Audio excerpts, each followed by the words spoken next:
हमारे व्यस्त जीवन में ईश्वर की आवाज़, धर्म में सत्य की बातें होती हैं।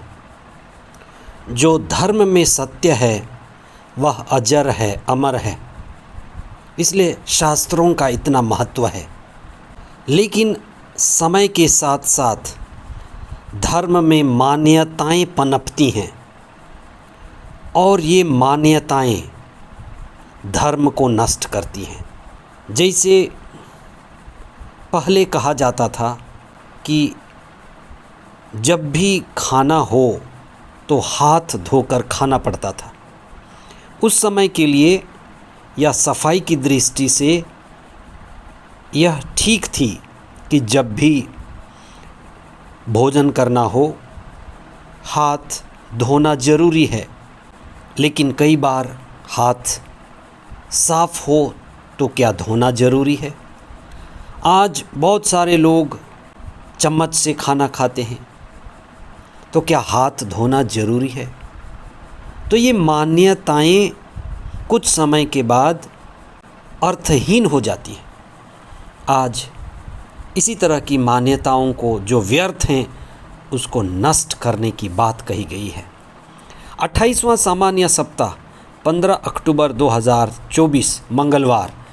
पहला पाठ गलातियों के नाम संत पौलुस का पत्र अध्याय 5 पद संख्याएँ 1 से 6 तक और संत लूकस का सुसमाचार अध्याय 11 पद संख्याएँ 37 से 41 तक।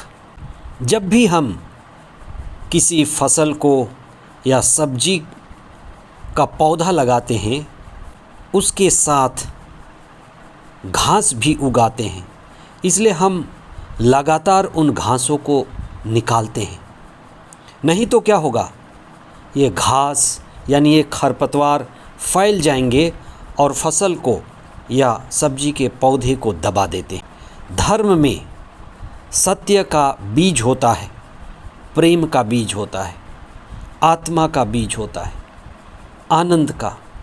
लेकिन धर्म के बातों के साथ साथ कई मान्यताएं पनपती हैं जो कुछ समय के लिए उनका अर्थ सही होता है, लेकिन लंबे समय के बाद वे अर्थहीन हो जाती हैं।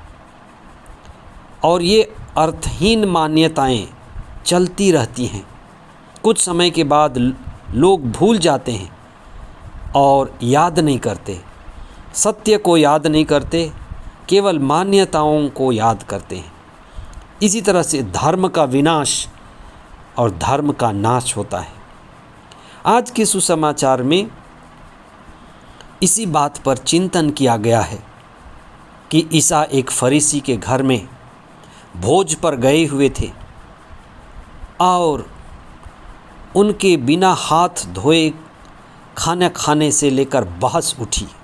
हाथ धोना सफाई की दृष्टि से ठीक है, लेकिन यह कहना कि हर समय जब हम खाना खाएं तो हाथ धोना ही है, यह ज़रूरी नहीं है, यह अनिवार्य नहीं है। हाथ धोने को अनिवार्य माना नहीं जाता, यह अर्थहीन हो जाएगा। इसीलिए इसी तरह की व्यर्थ की मान्यताओं को ईसा ने नष्ट करने के लिए कहा।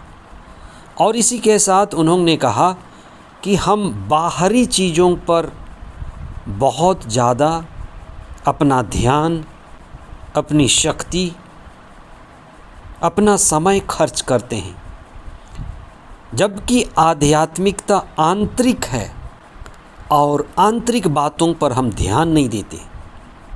आध्यात्म आत्मा से जुड़ी हुई है, चेतना से जुड़ी हुई है। हम आत्मा और चेतना के बारे में बेहोश हैं और उस पर चर्चा नहीं करना चाहते। इसीलिए बाहरी मान्यताओं को, व्यर्थ की मान्यताओं को, कर्म कांडों को और जो अर्थहीन हैं उनको पकड़ लेना धर्म नहीं है। इसलिए आज हमें जागने की ज़रूरत है और जब भी हम प्रार्थना करते हैं, सामुदायिक जीवन जीते हैं, धर्म में जीते हैं, तो कई ऐसी मान्यताएं हैं, कर्मकांड हैं जो अर्थहीन है, हमें उनको निकालना है, उनके प्रति सजग होना है। नहीं तो क्या होगा, धीरे धीरे मान्यताएं ही रह जाएंगी, मान्यताओं का प्रचार ही रह जाएगा, सत्य का नाश हो जाएगा, धर्म का नाश हो जाएगा। इसी तरह से धर्म का विघटन होता है। कई सारे धर्मों में इसी तरह से बुराइयां आ जाती हैं। मसीहियों के बीच, मसीही धर्म में भी कई ऐसी व्यर्थ की मान्यताएं हैं जिसे हमें देखना है, सजग होना है। धर्म को, आत्मा को, चेतना को पहचानना है। पवित्र आत्मा की संगति में रहकर शास्त्रों का भी अध्ययन करना है।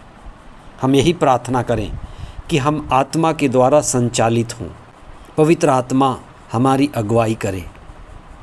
ईसा जिस तरह से व्यर्थ की मान्यताओं का खंडन किए, उनका विरोध किए, हम भी व्यर्थ की मान्यताओं के प्रति उठ खड़े हों, विरोध करें और सत्य को, आत्मा को, चेतना को और उससे जुड़ी हुई बातों को आगे बढ़ाएं।